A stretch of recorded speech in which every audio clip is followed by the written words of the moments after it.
एक समय की बात है, एक घने जंगल में एक ताकतवर शेर रहता था। लेकिन एक दिन उसकी लड़ाई एक बड़े हाथी से हो गई। इस लड़ाई में शेर की एक टांग टूट गई और उसके शरीर पर कई घाव हो गए। अब शेर के लिए चलना फिरना भी मुश्किल हो गया था। शेर के साथ एक गीदड़ भी रहता था जो उसकी सेवा में हमेशा लगा रहता था। शेर ने सोचा, अब मैं शिकार कैसे करूँगा। शेर और गीदड़ दोनों भूखे रहने लगे। एक दिन शेर ने गीदड़ से कहा, तू किसी शिकार की खोज कर और उसे यहाँ ले आ। मैं उसे मारकर हम दोनों का पेट भरूंगा। गीदड़ शिकार की तलाश में एक पास के गांव में गया।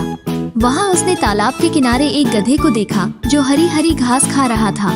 गीदड़ ने गधे से कहा, तुम्हें जंगल में चलना चाहिए, वहाँ तुम्हें हरी हरी घास और साफ पानी मिलेगा। गधा मान गया और गीदड़ के साथ जंगल की ओर चल पड़ा। जैसे ही वे जंगल पहुँचे, शेर ने गधे पर हमला कर दिया, लेकिन गधा भाग निकला। शेर ने गीदड़ से कहा, मैं तैयार नहीं था, इसलिए वो भाग गया। गीदड़ ने कहा, कोई बात नहीं, मैं उसे फिर से लाता हूँ। गीदड़ वापस गांव गया और गधे को फिर से मनाकर जंगल में ले आया। इस बार शेर ने उसे मार दिया। शेर ने कहा, अब मैं स्नान करने जा रहा हूँ, तुम गधे की रखवाली करो। गीदड़ ने कहा, ठीक है।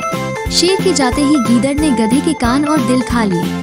जब शेर वापस आया तो उसने देखा कि गधे के कान और दिल गायब थे।